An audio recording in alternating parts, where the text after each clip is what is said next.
Иногда нас спрашивают, почему мы так негативно настроены к плодильщикам. Ответ прост, потому что мы постоянно видим следы их деятельности и расхлебываем их последствия. Но больше всего страдают животные, которые не просили их производить на свет, которые будут мучиться всю жизнь. Несколько дней назад в клинику принесли собаку, люди подумали, что это модная нынче порода американский булли. У собаки явно были проблемы с лапами, походка шаткая, лапы какие-то неестественные. Доктор посмотрела, сказала, что это совсем молодая собачка, щенок. И вряд ли это порода. Метис каких-то пород. Пришлось оставлять собаку в стационаре на передержке, хотя у нас совсем нет средств, но куда такое чудо отправлять в мороз -20?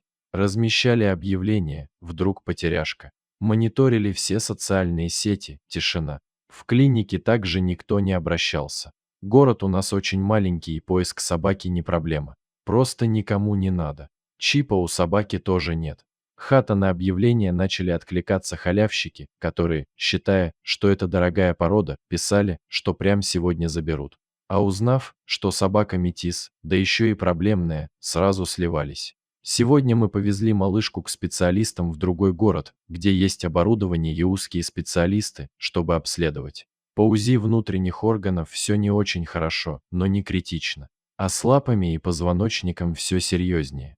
Дело в том, что поганые плодильщики зачем-то повязали две какие-то породы, нам неизвестные. И вышло вот такое чудо с генетическими проблемами.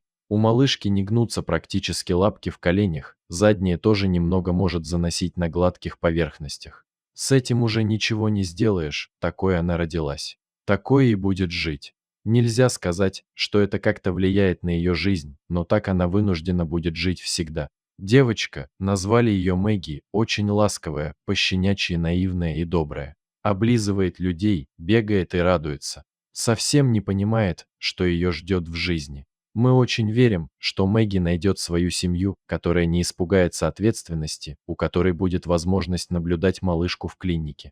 Наш невролог посоветовал МРТ, но в нашем городе его нет. Жить она сможет обычно, только нужно постоянно наблюдать у специалистов, правильно кормить и просто любить, и принимать некие особенности. Мэгги где-то 6 месяцев, весит она 10 килограмм. Такая небольшая, маленький кабачок на коротких лапках. К выгулу пока не приучена. Видимо, некогда было ею заниматься. Домой поедет после стерилизации.